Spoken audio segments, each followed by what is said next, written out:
ओम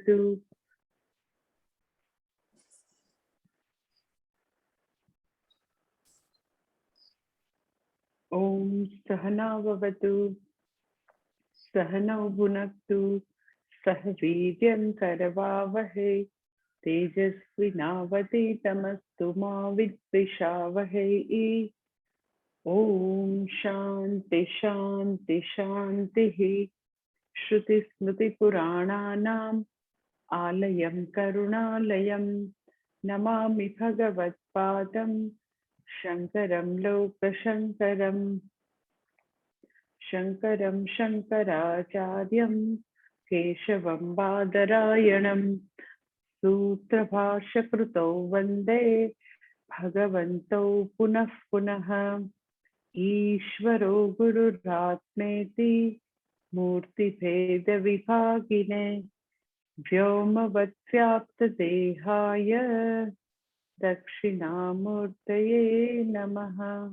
ओम सर्ववेदांत सिद्धांत गोचरं तमगोचरं गोविंदं परमानंदं सद्गुरुं प्रणतोस्म्यहम्।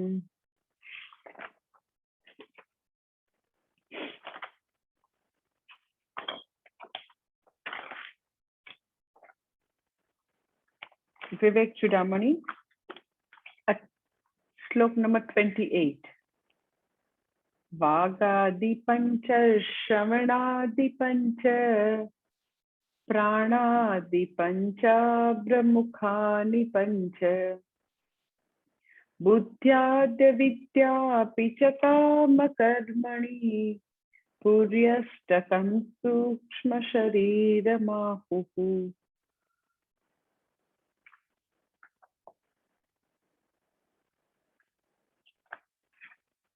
28 અને 29 બંને શ્લોક જે છે એ તો કે સૂક્ષ્મ શરીરનું વર્ણન કરે છે. આપણે ગઈકાલે જોયું કે સૂક્ષ્મ શરીર જે છે એના માટે એવું કહે છે પુર્યષ્ટકમ. આવી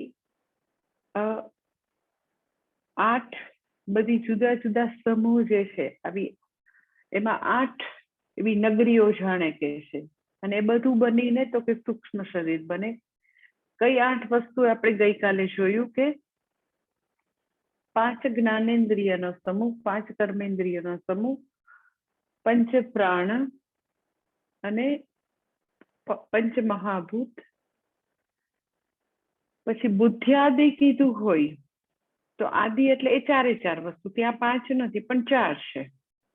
એટલે પેલી આગલી જે 4 વસ્તુ જે છે કર્મેન્દ્રિય, જ્ઞાનેન્દ્રિય, પંચમહાભૂત, 5 પ્રાણ, એને 1 2 3 4 નંબર આપ્યા. પછી બુદ્ધિઆદિ તો ખાલી બુદ્ધિ નહીં, બુદ્ધિ એટલે 4 વસ્તુનો, અંતઃકરણ જે છે 4 વસ્તુનો સમૂહ, લાખું અંતઃકરણ ટૂંકમાં બુદ્ધિઆદિ એટલે મન, બુદ્ધિ, ચિત્ત, અહંકાર, આ 4 વસ્તુ. તો એને એ 4 વસ્તુનો સમૂહ જે છે એને 5 નંબર આપ્યું. અને 6 7 8 મેં તમને કીધું અવિદ્યા, કામ અને કર્મ, એવી રીતે આપ્યું છે. આ બધું જ ભેગું મળે પુર્યષ્ટકમ. આ 8 વસ્તુ ભેગી મળે એટલે શું બને તો કે સૂક્ષ્મ શરીર બને. તો ગઈકાલે આપણે જોયું કે અંતઃકરણની 4 વસ્તુ આપણે જોઈ. આ બધી વસ્તુનું થોડું આપણે જોઈ લીધું. હવે 3 શબ્દ બાકી છે, દેટ ઇઝ અવિદ્યા, કામ અને કર્મ. આ 3 વસ્તુ એટલે 8 વસ્તુ, 8 જે છે એલિમેન્ટ, એ બધું ભેગું મળીને તો કે સૂક્ષ્મ શરીર થાય. અવિદ્યા એટલે શું તો કે જનરલી અવિદ્યા જે છે એના વ્યાખ્યા અજ્ઞાન તરીકે જ હોય. અવિદ્યા જે છે એને ઘણી વાર તો કે અજ્ઞાન જ, પણ એના માટે બીજો એક શબ્દ બી વાપરે, દેટ ઇઝ અધ્યાસ. અધ્યાસ એટલે શું તો કે આપણને આત્માનું જ્ઞાન નથી, હું જે છે એનું જ્ઞાન નથી. એટલે આપણે હુંને જે નથી એ ગ્રહણ કરીએ, હું ઉપર જે નથી એ વસ્તુ આપણે પહેરી લઈએ, દેટ ઇઝ સુપર ઇમ્પોઝિશન. એને સંસ્કૃતમાં અધ્યાસ કહે છે, કે જે નથી એ માની લેવું. આત્મા જે છે એના સ્વરૂપમાં ક્યાંય આ બધી વસ્તુ આવતી નથી, કે સ્થૂળ શરીર ન આવે, સૂક્ષ્મ શરીર ન આવે. સૂક્ષ્મ શરીરમાં તો કે બધી ઇન્દ્રિયો, મન, બુદ્ધિ કાંઈ જ ના આવે. પરંતુ છતાં પણ એ બધી વસ્તુ હુંની છે એવું માનવું, એનું નામ અજ્ઞાન કે અધ્યાસ છે. એ જે છે અધ્યાસ, એને કારણે તો કે વ્યક્તિ જે છે અજ્ઞાનને કારણે કે અધ્યાસને કારણે અન્યથા ગ્રહણ છે, જે હું નથી એવું ગ્રહણ કરું છું. એને કારણે અપૂર્ણતા છે, કારણ કે હું નથી, આપણે આની પહેલા ચર્ચા ઘણી કરી કે જે હું નથી એ હું માનું, હું નથી એની સાથે હું એસોસિએશન કરીને બેસું, તો જે હું નથી એ બધી વસ્તુ બધી જ રીતે મર્યાદિત છે. એટલે એના બધા ગુણ હશે, એ હુંના ગુણ જાણે કે થઈ જશે. વ્યક્તિ એ બધા ગુણ અનુભવવા માંડશે. એ શરીર મર્ત્ય છે, શરીરમાં રોગ છે, શરીરમાં જુદી જુદા પ્રકારના ચેન્જીસ આવે છે. તો એ બધા પરિવર્તન મારા છે એવું માને, મારો જન્મ થાય છે, મારું મરણ થાય છે, મને રોગ છે એવું બધું મને લાગે. In other word you can say સ્થૂળ શરીર કે સૂક્ષ્મ શરીર સાથેના તાદાત્મ્યથી અપૂર્ણતા છે, દુઃખ છે, તકલીફો છે. તો એને દૂર કરવા માટે વ્યક્તિ સતત પ્રયત્ન કરે. In other word you can say કે જેવું અધ્યાસ આવે, સુપરઇમ્પોઝિશન આવે, એટલે તરત કામનાનો જન્મ થાય. કારણ કે અપૂર્ણતા મને મંજૂર નથી, એટલે દૂર કરવા વ્યક્તિને ઈચ્છા થશે, કામના થશે કે આટલું આટલું પ્રાપ્ત થઈને તો બરાબર થઈ જાય. એટલે પ્રાપ્ત કરવાની ઈચ્છા, કંઈકથી મુક્ત થવાની ઈચ્છા, એટલે કામના હશે એટલે કર્મ થશે. એટલે અવિદ્યા, કામ, કર્મ જે છે ત્રણેય એમ સાથે જ જાય. એવી જ રીતે એનું ફ્રેઝ, એનો સમાસ આવી જ રીતે આવે, અવિદ્યા, કામ, કર્મ. એટલે અવિદ્યાથી શરૂ થાય તો પછી એ સાયકલ પૂરું જ થવું પડે. એમ કે અવિદ્યા હોય ને પછી કામના ન હોય, બાઇન્ડિંગ ડિઝાયર ન હોય, એવું ન બને. પછી એવી બાઇન્ડિંગ ડિઝાયર છે અને વ્યક્તિ કર્મ ન કરે એવું ન બને. કર્મ કરે તો કર્મફળ તો આવવાનું છે, કર્મફળ ભોગવે તો પાછું એ કર્મફળ ભોગવતા ભોગવતા નવા કર્મો બંધાય. એટલે સૂક્ષ્મ શરીર જે છે એમાં તો કે આ ત્રણ વસ્તુ એ સૂક્ષ્મ શરીરનો ભાગ છે. અવિદ્યા, કામ, કર્મ એ એની સાથે જ જશે. અને એ અવિદ્યા, કામ, કર્મને કારણે હવે એ વ્યક્તિ જે છે એનું જીવન કેવું હશે અવિદ્યા, કામ, કર્મને કારણે? કારણ કે અવિદ્યા, કામ, કર્મ ઇઝ પાર્ટ ઓફ સૂક્ષ્મ શરીર. આપણને અત્યાર સુધી એવું લાગતું હતું કે સૂક્ષ્મ શરીર એટલે ખાલી અંતઃકરણ, એવું જ આપણને લાગતું હતું. પણ હવે તમને ખ્યાલ આવે છે કે આ બધું જ સૂક્ષ્મ શરીરનો ભાગ છે. અજ્ઞાન જે છે, સુપરઇમ્પોઝિશન છે, અધ્યાસ છે, એ પણ સૂક્ષ્મ શરીરનો ભાગ. એને કારણે આવી બધી કામનાઓ અંતઃકરણમાં જન્મે, એવી સૂક્ષ્મ શરીર. કર્મ થાય તો કે એ પણ એને કારણે છે. તો પછી હવે પછીનું મનુષ્યનું જીવન આ સૂક્ષ્મ શરીર, અવિદ્યા, કામ, કર્મ ના બધાને કારણે કેવું હશે, એનું હજી સૂક્ષ્મ શરીરનું તો કે આગળ વર્ણન કરે છે. શ્લોક નંબર 29. એની અંદર ઓરિજિનલ ટેક્સ્ટના તો કે 2 શ્લોક લીધા છે. શ્લોક નંબર 99 ને 100, 2 શ્લોકનો સમૂહ છે. એમણે અહીંયા આગળ પૂજ્ય સ્વામીજીએ શ્લોક નંબર 29 કીધું છે, પણ આમ એને ત્યાંથી 2 લીધેલા છે. બેઉ સાથે જાય છે, એટલા માટે આપણે એ શ્લોક નંબર 29 માં બંને સાથે જ લેશું.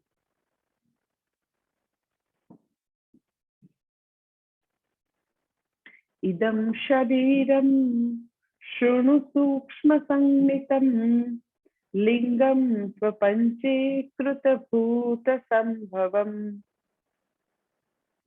सवासनं कर्म फलानुभावकम् स्वज्ञानतो नादिरुपाधिरात्मनः स्वप्नो भवत्यस्य विभक्त्यवस्था स्वमात्र शेषेण विभाति यत्र। कैसे? શૃણુ એટલે સાંભળ, શિષ્યને કહે છે શૃણુ ઇદમ સૂક્ષ્મ સંગીતમ શરીરમ લિંગમ તું, કે તું સાંભળ આ જે સૂક્ષ્મ શરીરનું વર્ણન કર્યું એને લિંગ શરીર પણ કહે છે. પછી બીજું કહે છે, આગળ કહે છે અપંચીકૃત ભૂત સંભવમ, જે અપંચીકૃત મહાભૂતમાંથી અર્થાત પંચીકરણ નથી થયેલા એવા મહાભૂતમાંથી ઉત્પન્ન થયેલ છે. એટલે હજી સૂક્ષ્મ શરીરનું વર્ણન ચાલુ છે. પછી આગળ કહે છે લિંગમ અપંચીકૃત ભૂત સંભવમ લિંગ શરીરમ. પછી આગળ શબ્દ કહે છે સવાસનમ. સવાસનમ એટલે શું? તો કે એ વાસના સાથેનું છે, પૂર્વ સંસ્કાર સાથેનું છે. પછી હજી આગળ ચોથું લક્ષણ કે છે કર્મ ફલાનુભાવકમ. કર્મ ફલાનુભાવકમ એટલે શું? તો કે એ બધા કર્મફલોનો અનુભવ કરાવનાર છે. પછી આગળ કે છે સ્વ અજ્ઞાનતઃ આત્મનઃ અનાદિ ઉપાધિ. તો કે પોતાના સ્વરૂપનું અજ્ઞાન હોવાથી એ આત્માની અનાદિ ઉપાધિ છે. સ્વસ્વરૂપના અજ્ઞાનથી આત્માની અનાદિ ઉપાધિ છે. ઘણા ટેકનિકલ શબ્દો છે પણ બધું એકદમ ઈઝી છે. ખાલી ઉપાધિ શબ્દ ને વાસના શબ્દ ને જે આજ સુધી આપણે જનરલી ભગવદ્ ગીતા ઉપનિષદમાં ઉપાધિ શબ્દ વાપર્યો પણ વાસના શબ્દ ના આવ્યો હોય, એટલે આખું ભાષાંતર એવી રીતે થશે કે તું સાંભળ, શિષ્યને કહે છે કે આ સૂક્ષ્મ શરીરને લિંગ શરીર પણ કહે છે એક વસ્તુ. બીજું પંચીકૃત થયેલા પંચમહાભૂતમાંથી ઉત્પન્ન થયેલ છે. થર્ડ થિંગ, એ વાસના સાથેનું, પૂર્વ સંસ્કારો સાથેનું છે એ. દેન પછીનો પોઈન્ટ કહે છે કે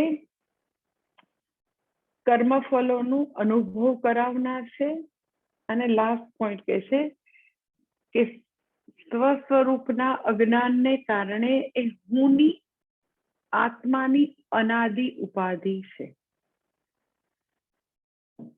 પછી આગળ એના પછીના શ્લોકમાં કહે છે, શું કહે છે? અસ્ય વિભક્તિ અવસ્થા સ્વપ્નઃ ભવતિ સ્વમાત્ર શેષેણ વિભાતિ યત્ર. કે આ જે સૂક્ષ્મ શરીરની વિશેષ અવસ્થા જે છે એ સ્વપ્નમાં છે. સૂક્ષ્મ શરીરની એવી વિશેષ અવસ્થા સ્વપ્નાવસ્થા છે. અને એ કેવી છે? તો કે એ સ્વયં વિભાતિ, એ સ્વયં પ્રકાશે છે. એટલે થોડીક અહીંયા આગળ સૂક્ષ્મ શરીર સાથે સ્વપ્નની પણ વાત કરી દે છે. એ બેયનું શું કનેક્શન છે આપણે પછી જોઈએ.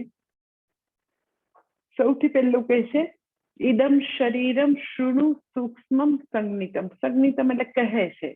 એને આ રીતે પણ ઓળખાય છે. કઈ રીતે? તો કે લિંગ શરીર રૂપે પણ ઓળખાય છે. એટલે સૂક્ષ્મ શરીર બી કહેવાય, લિંગ શરીર બી કહેવાય. લિંગ શરીર શા માટે નામ?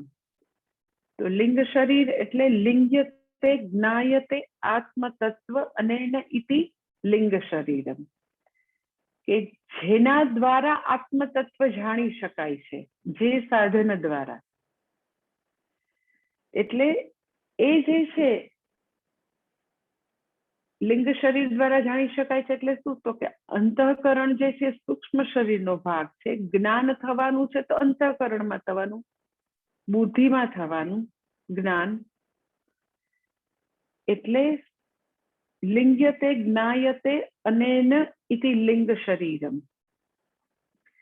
આત્મતત્વ ઇઝ નોન થ્રુ સૂક્ષ્મ શરીર. આના દ્વારા આત્મતત્વ જે છે સૂક્ષ્મ શરીર દ્વારા એનું જ્ઞાન થવાનું. અગર સૂક્ષ્મ શરીર નથી, મન બુદ્ધિ નથી, તો જ્ઞાન તો સંભવી ન શકે. લિંગ શરીર નામ એટલા માટે છે કે આ જે છે એ લિંગ છે, એ તો કે એના દ્વારા થાય છે જ્ઞાન, એટલે લિંગ શરીર. અને લિંગ જે છે એને ગુજરાતીમાં આપણે એને ચિહ્ન પણ કહીએ કે આના આવા બધા લિંગ છે, આવા ચિહ્નો છે. તો લિંગ શરીર એટલે કે સૂક્ષ્મ શરીર જે છે એ એવું સૂક્ષ્મ શરીર થી એવું જાણી શકાય કે આ શરીર જે છે એ જીવતું છે કે નથી જીવતું, આ ડેડ બોડી છે કે આ લાઈવ છે કે નથી ખબર પડે તો સૂક્ષ્મ શરીરની હાજરી હોય અથવા ન હોય એનાથી.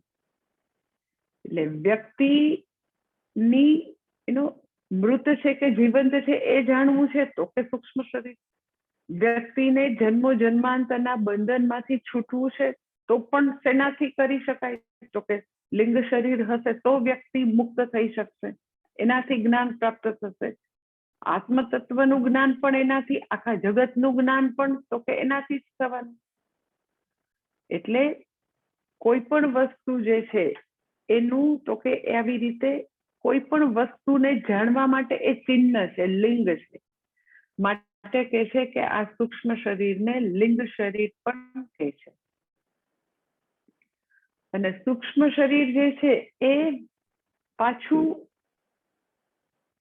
જેવું સ્થૂળ શરીર હશે એવું જ સૂક્ષ્મ શરીર હશે.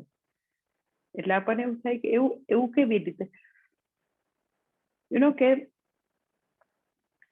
સૂક્ષ્મ શરીર જે છે એનાથી જે સ્થૂળ શરીર જે છે એ જીવંત છે કે ડેડ છે એ ખબર પડે. સૂક્ષ્મ શરીર જે છે એ આવાગમન કરે છે, આલોક પરલોકગામી સૂક્ષ્મ શરીર છે.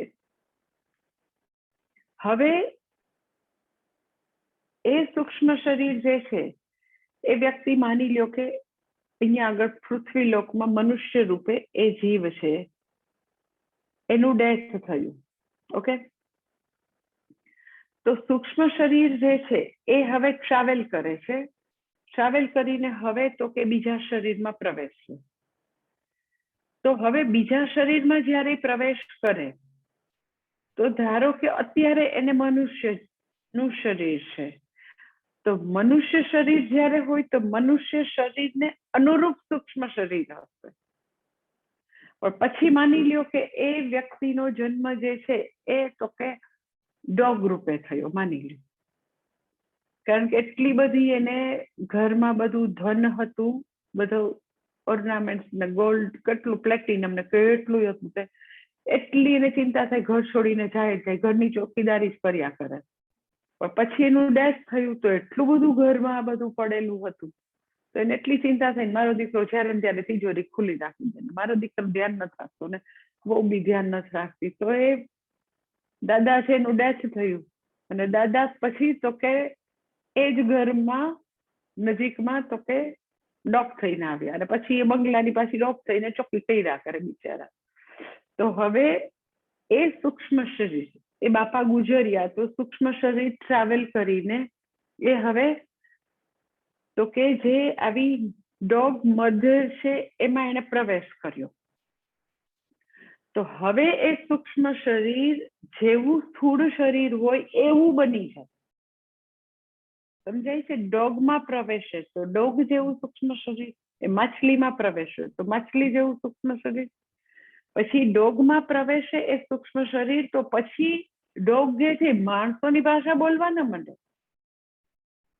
સમજાય છે? એને વાણી ના આવી જાય, એને તો કે એવું મન બુદ્ધિ ચિત્ત અહંકાર એમાં આવી જાય નહીં. એનું સૂક્ષ્મ શરીર તો કે એ જે સ્થૂળ શરીર હોય એને અનુરૂપ જ હોય. ઇટ ઇઝ લાઈક કે આપણે ગોટલો વાવીએ કેરીનો તો પછી એ મેંગો ટ્રી જ થાય, પછી એમાંથી લીમડો ન થઈ જાય. શા માટે? તો કે એમાં જેવા પ્રકારની અંદર એનું સોફ્ટવેર હોય એમ જ થાય. એટલે સૂક્ષ્મ શરીર જે છે સ્થૂળ શરીરને અનુરૂપ હંમેશા બને. જેવું સ્થૂળ શરીર એવું સૂક્ષ્મ શરીર. એક વસ્તુ. પછી તો કે એ જેમાં બી પ્રવેશે તો એને જેવા કર્મફલોનો અનુભવ કરવાનું હોય એ અનુરૂપ દેશકાલ અને સંજોગોમાં એ જાય. એક તો સ્થૂળ શરીરને અનુરૂપ સૂક્ષ્મ શરીર હોય અને એને જેવા માહોલમાં જેવા પ્રકારના એને સુખ દુઃખ ભોગવવાના હોય. બધા એનિમલ હોય તો એ લોકોએ ખૂબ જ બધા સુખ દુઃખ એ લોકો અનુભવી નથી શકતા, કારણ કે એનું અંતઃકરણ એવું વિકસિત નથી હોતું. ખૂબ જ એનું એવું જે મન હોય એ ખૂબ જ એમ જ પ્રાઇમરી અવસ્થામાં હોય. મનુષ્ય જે બધી ઇમોશન્સ બધી ખૂબ જ આવી સટલ ઇમોશન્સ અનુભવી શકે એવું પ્રાણીમાં નથી. એટલે તો કે સૂક્ષ્મ શરીર જે છે એ તો કે આવી રીતે સ્થૂળ શરીરને અનુરૂપ હોય. એક વસ્તુ. બીજું, સવાસનમ શબ્દ જે છે તો એ યોગમાં જે સવાસન કરાવે એની વાત નથી કરતા. સવાસનમ જે છે એ શબ્દ વાસનમ છે, વાસના. સવાસનમ તો કે વાસના સાથે. એટલે જ્યારે એ જીવ પોતાના સૂક્ષ્મ શરીરને લઈને ટ્રાવેલ કરે છે તો સવાસનમ ટ્રાવેલ કરે છે, વાસનાઓની સાથે ટ્રાવેલ કરે છે, એમ કહેવા માંગે. સવાસનમ. વાસનમ એટલે વાસના. વાસના શબ્દ જે છે ગુજરાતીમાં કંઈક સાવ વિચિત્ર અર્થમાં હોય. કોઈ વ્યક્તિ ખૂબ કામાંધ હોય ને તો કે બહુ વાસના ભરેલી. તો વાસના શબ્દ જે છે એ અહીંયા આગળ શાસ્ત્રમાં સંસ્કૃત ભાષામાં એ કામાંધ વ્યક્તિ માટે નથી. વાસના શબ્દ જે છે એ સિમ્પલ જે પૂર્વની જે બધી ઇમ્પ્રેશન, પૂર્વની બધી છાપ જે છે, જેને આપણે શાસ્ત્રમાં હંમેશા શબ્દ સંસ્કાર વાપરીએ છીએ. તો સંસ્કારનું પર્યાયવાચી શબ્દ વાસના છે જ્યારે શાસ્ત્રમાં વાત થાય છે. એ ગુજરાતીમાં ને મને એમ છે હિન્દીમાં પણ કદાચ એ વાસના શબ્દ કામાંધ માટે જ વપરાતો હોય છે. સંસ્કૃતમાં એ અર્થ નથી. સંસ્કૃતમાં સીધો સાધો તો કે સંસ્કાર અર્થ છે. અગેન સંસ્કાર એટલે કે બહુ સારા સંસ્કાર છે, એ તો બહુ સંસ્કારી વ્યક્તિ છે, એ અર્થમાં પણ નથી સંસ્કાર શબ્દ. એટલે સંસ્કાર એટલે હું તમને થોડુંક હજી વધારે ઇલાબરેટ કરીને સમજાવું. આપણે ઘણી વાર એની ચર્ચા કરી છે કે આપણને રોજબરોજ જે અનુભવ થાય, મનુષ્યને જે રોજબરોજ અનુભવ થાય, તો એ બધા અનુભવ આપણે ઈચ્છીએ કે ન ઈચ્છીએ, આપણે એ બધા અનુભવોમાંથી નોઈંગલી ઓર અનનોઈંગલી પસાર થતા હોય. આપણી ઈચ્છા હોય કે ન ઈચ્છા હોય તો પણ પસાર થતા હોય, અને આપણી ઈચ્છા હોય કે ન હોય પણ એ બધું આપણા મનની અંદર સ્ટોર થતું હોય છે. આપણને ન ઈચ્છા હોય તોય બી સ્ટોર તો થાય જ. એક વસ્તુ. પછી તો કે અમુક અનુભવો, અમુક આપણી પોતાની વિચારધારાઓ એવી હોય કે જે બહુ પ્રબળ હોય, બહુ જ સ્ટ્રોંગ હોય. આઈ હેટ હિમ, નો, એટલો મને એના માટે દ્વેષ છે, એને જોવ એટલે મને, અહીંયા સૌરાષ્ટ્રમાં એમ કે એને જોવ એટલે મને કાળ ચડી જાય, એટલે બહુ ગુસ્સો આવે, તો મને એને જોવું જ નથી. તો અતિશય પ્રબળ દ્વેષ છે. ઓકે, અતિશય પ્રબળ દ્વેષ જે છે એ ખરેખર કોઈ પણ મનુષ્ય માટે એ જરા પણ હેલ્ધી વસ્તુ નથી. કે જેટલી વાર આપણે એમ કહીએ ને કે મને એટલી એની એલર્જી છે, એટલો એના પર ગુસ્સો છે, એટલી વ્યક્તિ ઇરિટેટિવ છે, રાખી જાય તો સારું. જેટલી વાર આપણે એવું કહીએ એનો અર્થ એમ કે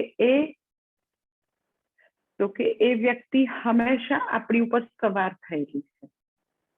આપણે એને એટલું બધું વેઇટેજ આપીએ છીએ કે એટલું બધું અંદર આપણી અંદર વેઇટ કરીને બેઠેલી છે. એટલું બધું આપણે એને મહત્વ આપીએ છીએ કે અંદર ભારણ કરીને બેઠી છે વ્યક્તિ. એટલે હવે શું થાય કાળક્રમે કે જે વસ્તુને આપણે આવી સ્ટ્રોંગલી પકડેલી હોય, સ્ટ્રોંગ લાઇક્સ એન્ડ ડિસલાઇક, પછી પોતાના સંતાનો હોય તો એમાં એના માટે ભયંકર આસક્તિ હોય, ખૂબ જ ઓબ્સેશન કહી શકાય એટલી આસક્તિ હોય. એટલે ભલભલા એકદમ રેશનલ થિંકિંગ વાળા લોકો એકદમ જ બધું જ બધી જગ્યાએ બહુ જ રેશનલ એનો વ્યવહાર હોય બધે.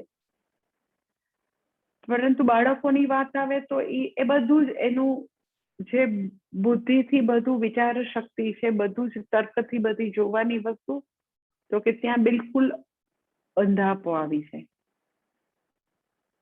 તો એનો અર્થ એમ કે ત્યાં આગળ ખૂબ જ સ્ટ્રોંગ, ખૂબ જ પ્રબળ રાગ છે.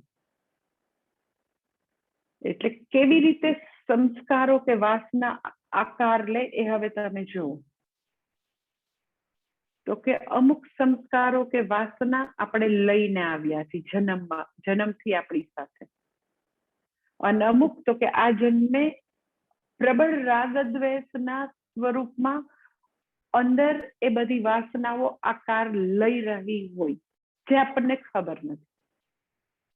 એટલે અગાઉ જે સંસ્કારો બાંધેલા હતા એ લઈને આવ્યા. અત્યારે નવી વાસનાઓ કે સંસ્કારો આપણે હરક્ષણ બાંધી રહ્યા છીએ. પૂર્વેથી લઈને આવ્યા હતા તો એમાં એવું તમે કહી શકો કે ચોઈસ તો નથી આપણે લઈને આવ્યા. એમાં કોઈની ખૂબ જ લોભ વૃત્તિ હોય, તમસની વૃત્તિ હોય, પ્રબળ તમસ, આળસ દૂર જ ન થાય, એની દૂર જ ન થાય.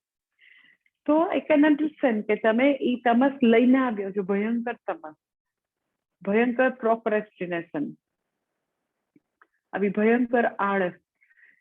એ બધું પ્રોક્રેસ્ટિનેશન છે એના મૂળ તો બહુ જ એટલે અતિશય અનકોન્શિયસ સાથે કનેક્ટેડ છે. જે લોકો કામને ઠેલ્યા કરે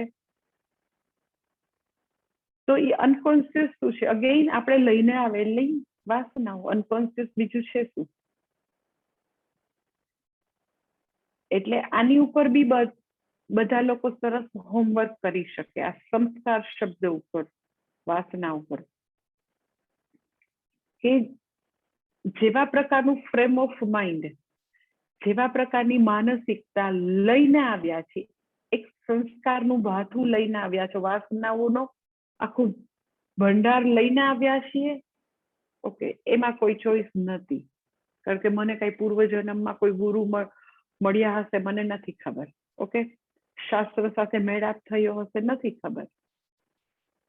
પણ અત્યારે તો મને જરૂર ચોઈસ છે કે રોજ દિવસ ઉગે અને આથમે તો આજના દિવસે મેં કેવી વાસનાઓ ભેગી કરી, કેવા સંસ્કારો ભેગા કર્યા, એની ચોઈસ મને જરૂર છે. એટલે આ હોમવર્ક કરી શકાય કે કઈ વસ્તુને સતત આપણે અંદર એ બધી વસ્તુને ઘૂંટીએ છીએ, શું ઘૂંટ્યા કરીએ છીએ.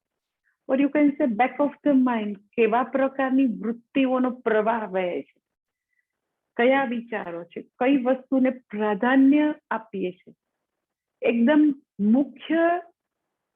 મુખ્ય સૂર તરીકે શું વહી રહ્યું છે, એ બધાને ખબર હોય.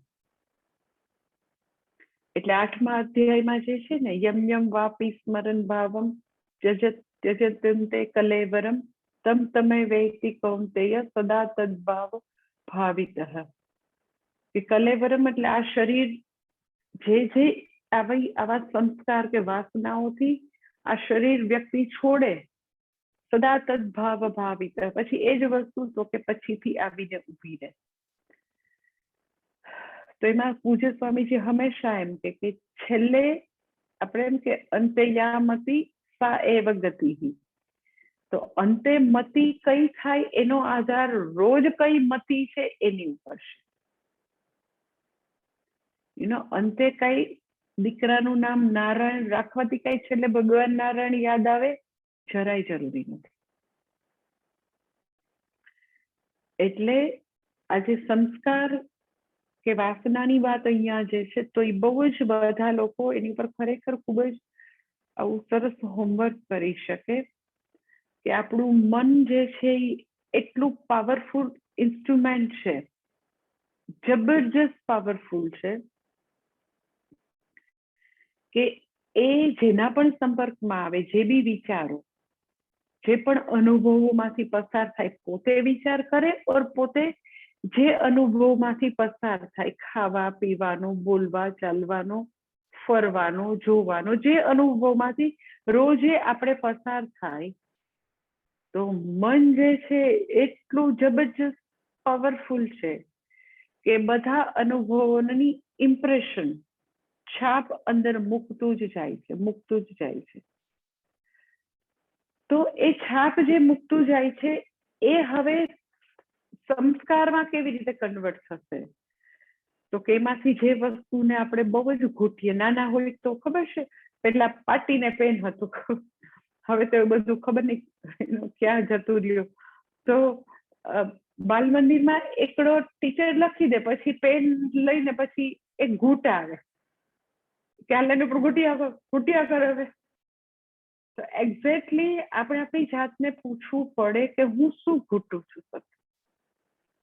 It's very important to analyze this, what is going on there, in back of the mind all the time.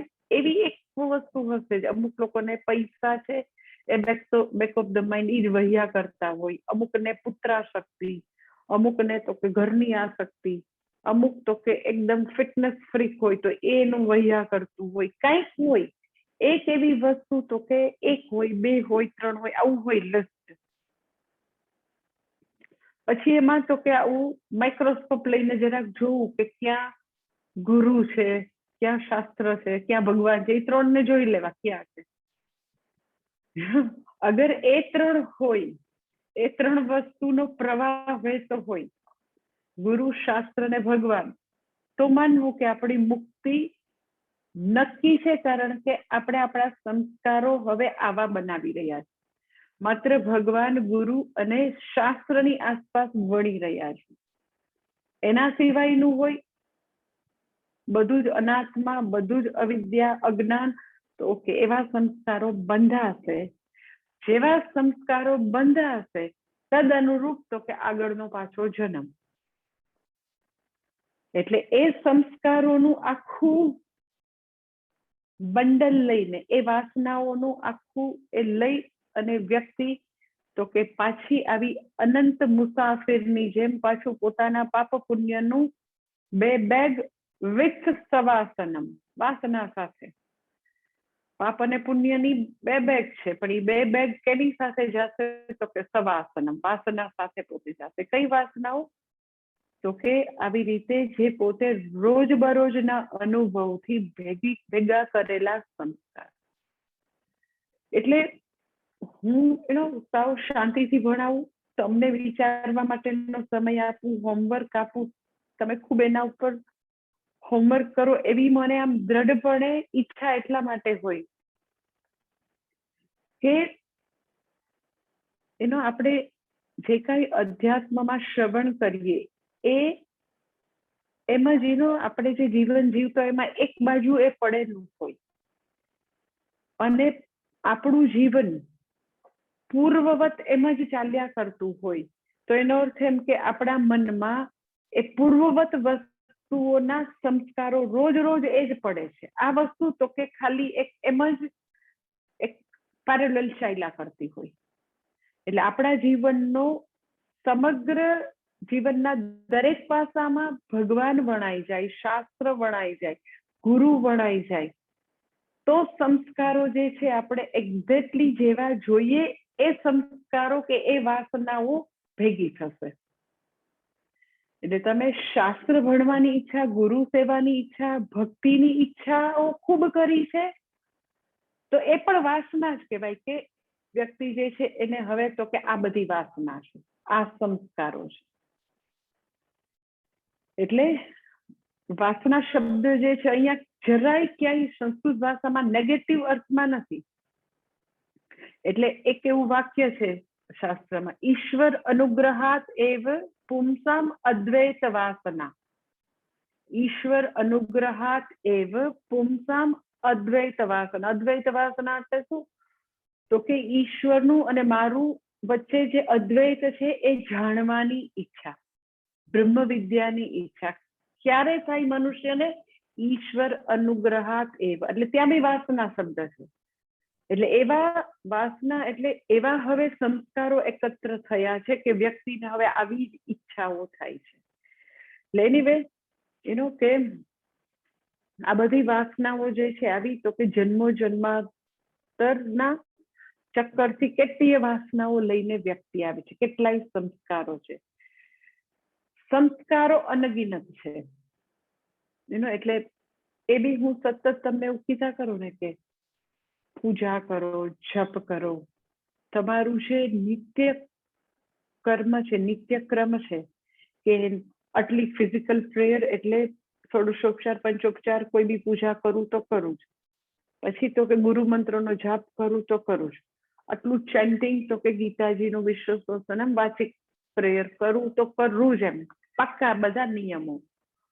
આટલું બધું હું તમને શા માટે કહેતી હોઉં છું? કારણ કે એક જ રીઝન છે કે આપણે મનુષ્ય તરીકે અહીંયા પૃથ્વી પર આવ્યા હોય તો આપણે અનગિનત સંસ્કારો કે વાસનાનો અનગિનત જથ્થો લઈને આવ્યા હોય.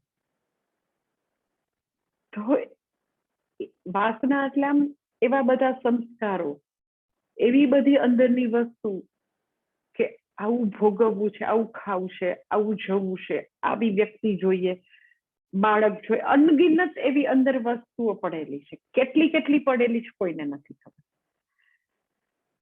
તો વ્યક્તિ અધ્યાત્મના માર્ગમાં ચાલે તો આવી કેટલીય વાસનાઓ અંદર હજી દટાયેલી પડેલી છે.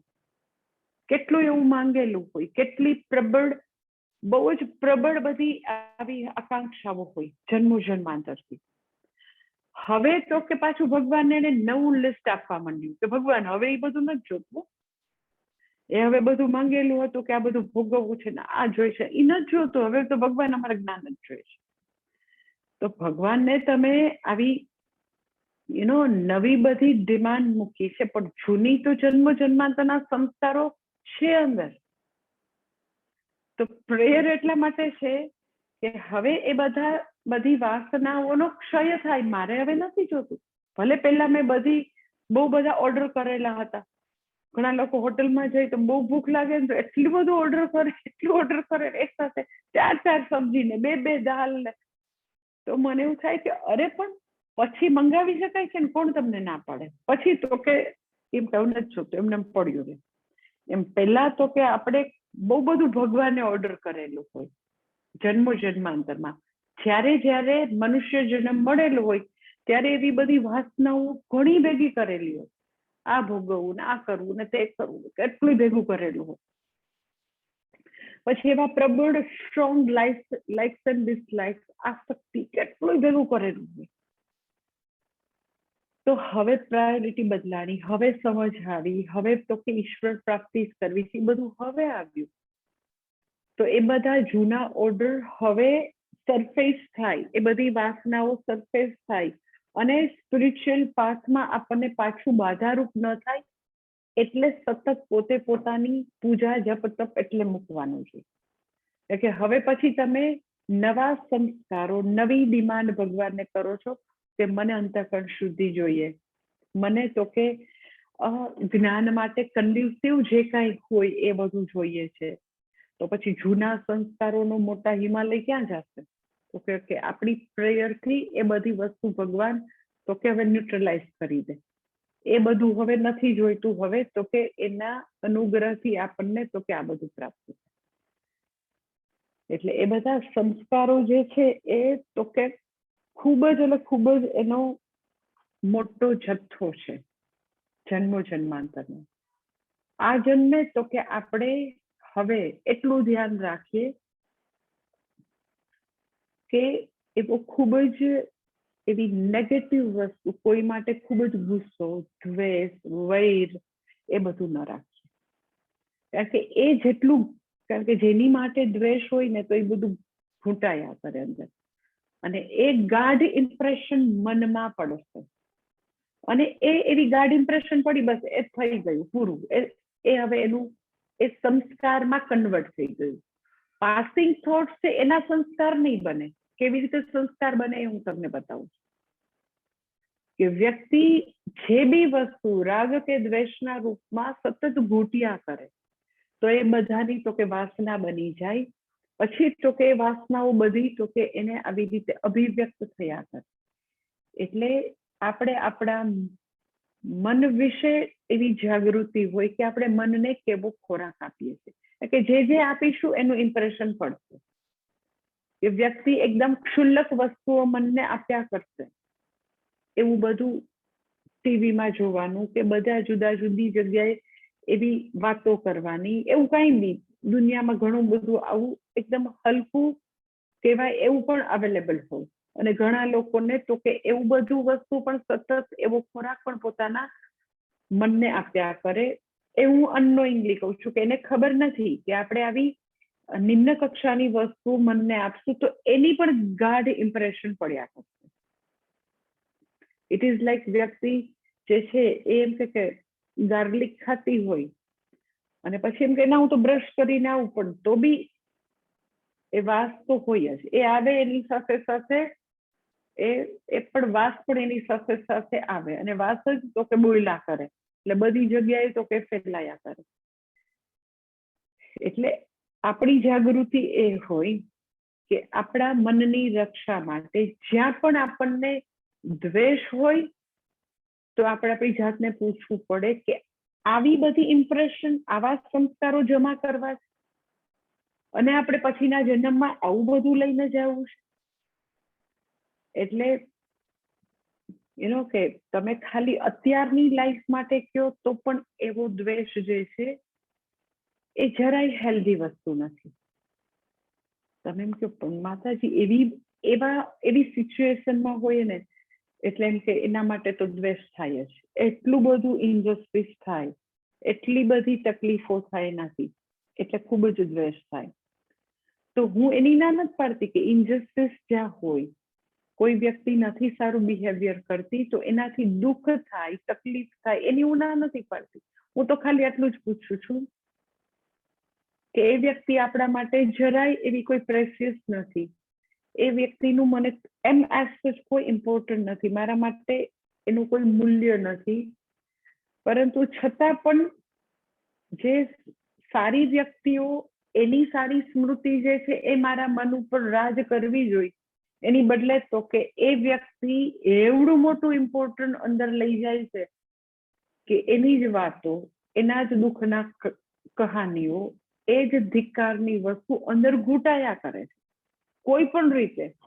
હું એવું નથી કહેતી, એટલે કહું છું કેટલી વાર અનનોઈંગલી જેના માટે ખૂબ જ દ્વેષ છે, દર્દ છે, એ બધું ઘૂંટાયા કરે. ઓકે, તમે ઘૂંટ્યા કરશો તો સંસ્કાર રૂપે જમા થશે, પછી આવતા જન્મે પણ એ જ સાસુ બનીને આવશે. પછી મને નહીં કહેવા આવતા, પાછા મારી પાસે આવતા, ને એ જ વ્યક્તિ પાછા જુદા જુદા તો કે એ બધા કાર્મિક નેટવર્કમાં તમારી સામે આવીને ઉભી રહેશે. એટલે ઇટ ઇઝ બેટર કે તો તમે એમ કહો કે સારું, તો અમે છે ને હવે એ બધાથી દૂર જ જતા રહે. દૂર જતા રહેવું, પછી એમ કે દૂર જતા રહેવું, ખૂબ જ દ્વેષ અંદર ઘૂંટ્યા કરવો, એ બધી વસ્તુ એક જ છે. ખરેખર વસ્તુ શું છે તો કે એ વખતે જે કરવાનું કરી એને આપણે રિઝોલ્વ કરીએ, ન્યુટ્રલાઇઝ કરીએ, અને પછીથી તો કે કોઈ પણ દુનિયાની વ્યક્તિ માટે આપણે એના માટે જે કેર કરીએ, આપણને એના માટે જે કાંઈ જે રિલેશનમાં જે કાંઈ થતું હોય એ કેર કરીએ, અને તો કે આપણે આગળ જઈએ. કારણ કે સંબંધો જે છે એની વિડંબના, એની સૌથી આવી એનું મુશ્કેલ વસ્તુ એ છે એ છોડી બી નથી શકાતું, કારણ કે એવી રીતે ભગવાને ટોટલ સૃષ્ટિની સ્કીમમાં એવી રીતે બધાને મશીનના પાર્ટની જેમ ફિટ કરેલા હોય, એટલે તમે એમાંથી છટકી પણ નથી શકતા, કારણ કે તો જે આખી ભગવાનનું જે મશીન છે, વિશ્વરૂપી મશીન, તો જ ચાલી શકે. એટલે એ બધી હાર્મની માટે જ્યાં જેને ફિટ કરી આવો તો એને ત્યાં રહેવું જ પડે. એટલે સંબંધોમાં દુઃખ કે તકલીફનો આસ્પેક્ટ આ છે કે તમે ત્યાંથી ઇઝીલી નીકળી બી ન શકો અને તો કે સુખેથી ત્યાં રહી બી ન શકો. દુઃખથી જ ત્યાંથી છૂટવું પડાય, એટ ધ સેમ ટાઈમ તમે ત્યાં રહ્યો અને તમે એકદમ આનંદથી સુખેથી રહ્યો એવું નહીં થવાય.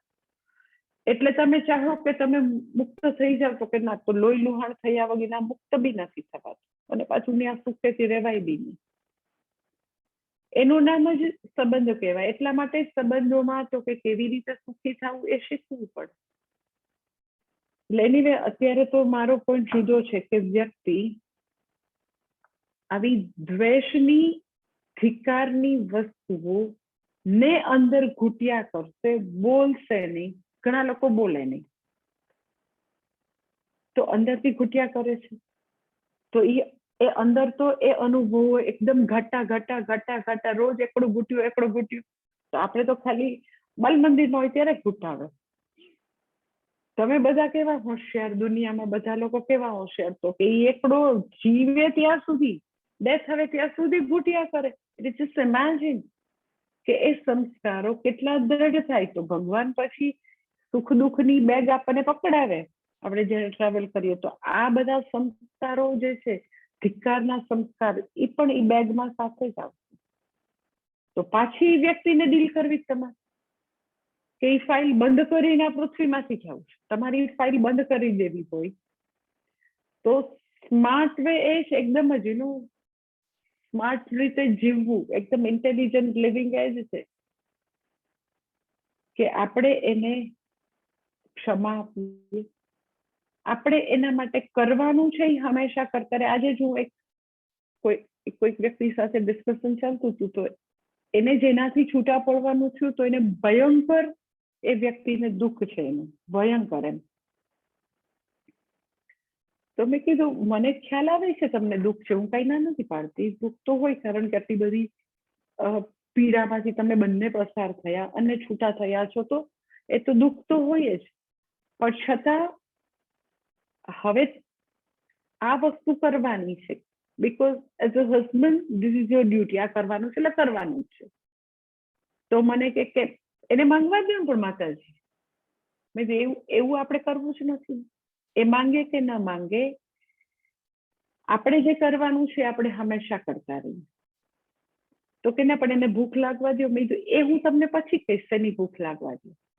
આ તો જે આપણી ડ્યુટીમાં આવે, કર્તવ્ય કર્મ આવે, એ કરવાનું જોઈએ.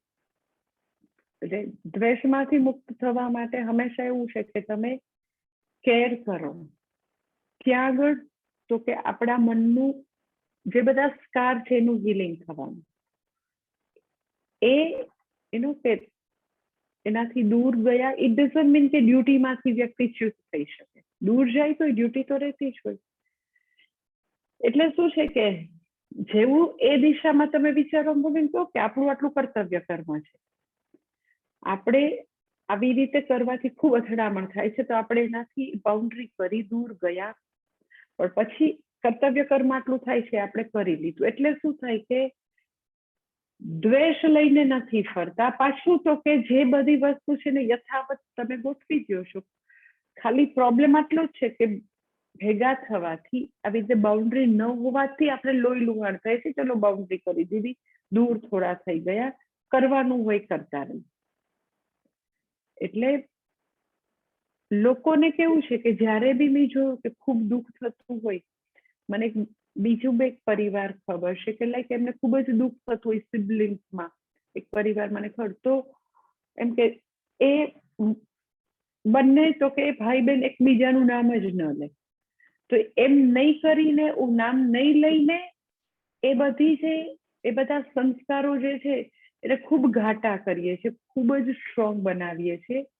દુઃખ દર્દના જે બધી વસ્તુઓ છે એને કાયમ જીવંત રાખીએ છીએ. એટલે સંબંધોમાં શું છે કે અમુક અમુક રિયાલિટી સ્વીકારું કે ના, આટલું કરવા માટે I am not capable to do all this, આટલી વસ્તુ, પણ આટલી વસ્તુ હું કરી શકું દૂર રહીને.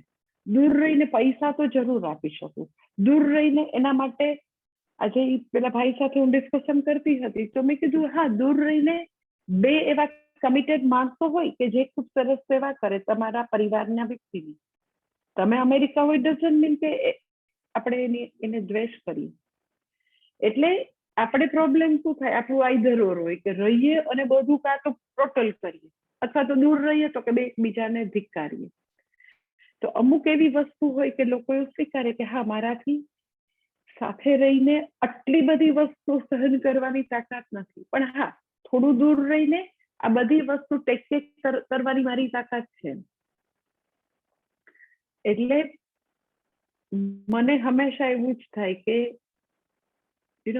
બધા લોકો અગર પોતાની લાઈફમાં એવો હંમેશા પ્રયત્ન કરે કે જ્યાં જ્યાં ગૂંચ છે તો એ ગૂંચ કેવી રીતે રિઝોલ્વ કરવી અને કેવી રીતે એ અનનેસેસરી દ્વેષની વસ્તુઓને ના ભારણને રિડ્યુસ કરતા જવું. એટલે આપણું એ હંમેશનું એવું માઇન્ડસેટ જ હોય કે એવી વસ્તુઓ ના સંસ્કારોને મારે દ્રઢ નથી બનાવવા, રિઝોલ્વ કરવો, હળવું કરવું અને એવી રીતે જીવન જીવવું. અને રિયાલિટીને સ્વીકારું કે મારાથી આ નહીં થઈ શકે, હું ભગવાન નથી. આટલી બધી વસ્તુઓ જે છે એની આટલી બધી અયોગ્ય વર્તણૂક છે એ મારાથી સહન નથી થતી, પણ હા, આટલું હું જરૂર કરી શકું. એટલે જે આઈધર ઓર કે આમ બધું આમ જ બધું છૂટું પાડી દેવાની બદલે આવું કંઈક મધ્યમ માર્ગ કાઢીએ તો મને એવું લાગે કે એ દ્વેષની ભાવનાને આપણે ઘૂંટિયા ના કરીએ. એટલે દ્વેષ ન તો આલોક માટે સારો છે, ન તો પરલોક માટે સારો છે. આલોકમાં દ્વેષ જે છે એ અનનેસેસરી એ બર્ડન લઈને આપણે ફરીએ છીએ. પરલોકમાં તો કે એ જે સંસ્કારો લઈને પૃથ્વી ઉપરથી અહીંયાથી એ સંસ્કારો લઈને જવું કે આપણે આપણા ગુરુજનના આવા સરસ સંસ્કારો, ભગવાનની બધી ભક્તિના સંસ્કારો, શાસ્ત્ર શ્રવણના સંસ્કાર, આ ત્રણ જ વસ્તુ લઈ જવા જેવી છે. તો આપણે એ ભાથું બાંધીએ અને આ ભાથું બંધાતું હોય તો રોજ સાવચેત બનીને એવા સંસ્કારો, એવી ઇમ્પ્રેશન મનને ન પડવા દઈએ. ખરેખર મનનું એવું જ છે કે લાઈક ફોરેન્સિક ડિપાર્ટમેન્ટ વાળા હોય ને તો ક્યાંય બી ક્રાઇમ થાય ને તો એ લોકો બધું પોતાના બધા સાધનોથી એ લોકો જોવે અને એને તરત જ ખબર પડી જાય ફોરેન્સિક ડિપાર્ટમેન્ટને કે અહીંયા જો એના હાથની છાપ છે.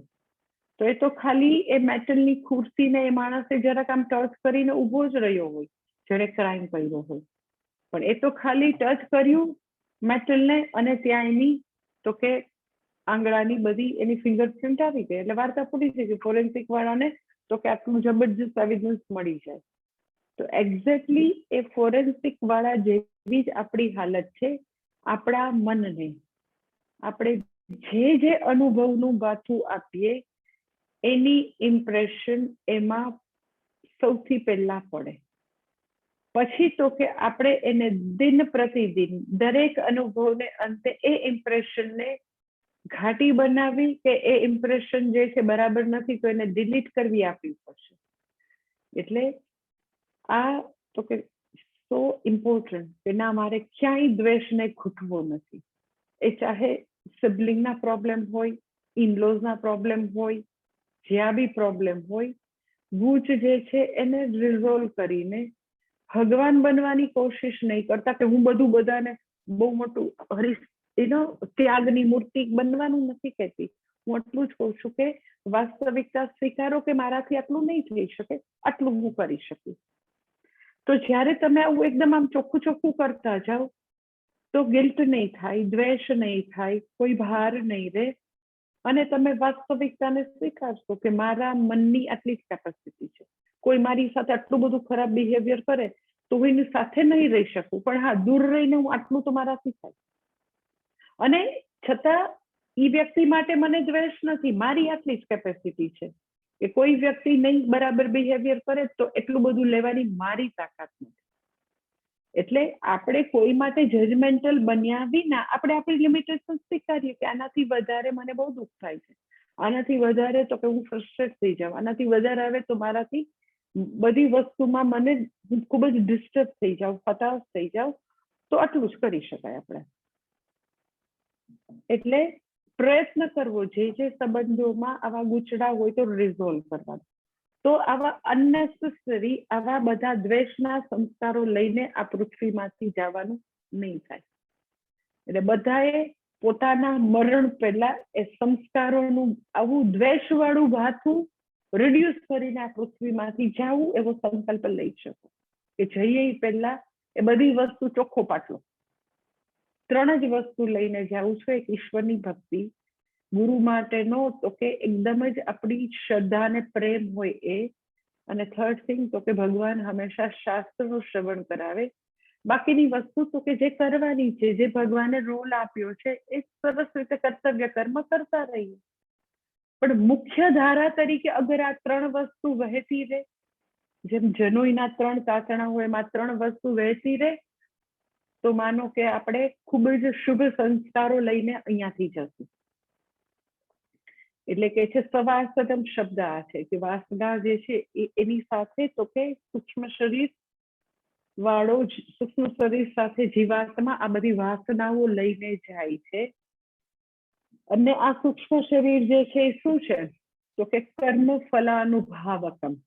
આ સૂક્ષ્મ શરીર જે છે એ બધા કર્મફલ અનુભવવાનું સાધન છે. સ્થૂળ શરીર જે છે એ અનુભવવાનું સુખ દુઃખ ભોગ આયતનમ કીધું. સૂક્ષ્મ શરીર તો કે સુખ દુઃખ ભોગ સાધનમ, કે સુખ અને દુઃખ ભોગવવાનું આ તો કે સાધન છે. એટલે વ્યક્તિ જે છે એ સુખ દુઃખનો અનુભવ સૂક્ષ્મ શરીર દ્વારા કરી શકે છે. એટલે એ સાધન છે.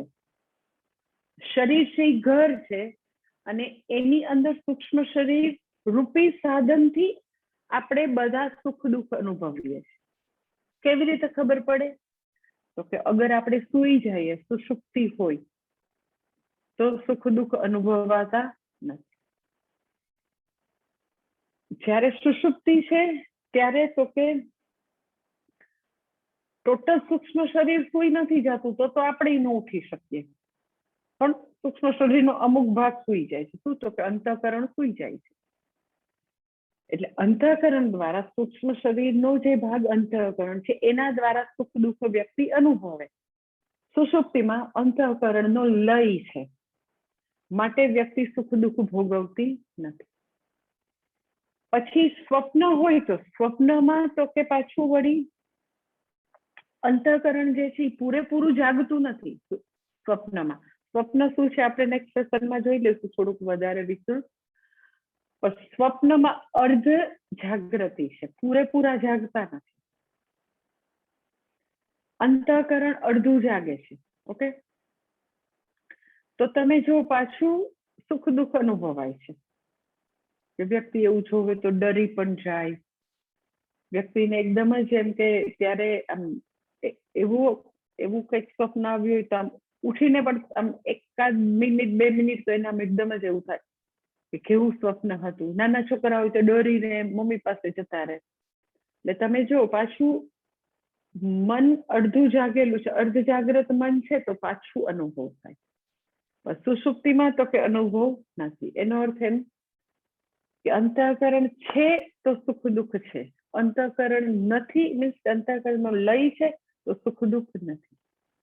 એટલે આ સૂક્ષ્મ શરીર જે છે એ કર્મફલ અનુભાવકમ એટલે કે છે કે જ્યાં સુધી અંતઃકરણ સૂક્ષ્મ શરીરનો પાર્ટ છે એની હાજરી જ્યાં સુધી છે ત્યાં સુધી સુખ દુઃખની અનુભૂતિ.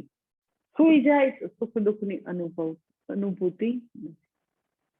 અને પછી હજી આગળ શબ્દ છે કે એ ઉપાધિ અજ્ઞાન એ બધા શબ્દ છે. છેલ્લી લાઈન છે જે આપણે નેક્સ્ટ સેશનમાં જોઈ લઈશું. ઓમ પૂર્ણમદ પૂર્ણમિદમ પૂર્ણાત પૂર્ણમુદચ્યતે पूर्णस्य पूर्णमादाय पूर्णमेवावशिष्यते। ॐ शान्ति शान्ति शान्तिः। हरिः ॐ श्री गुरुभ्यो नमः। हरिः ॐ।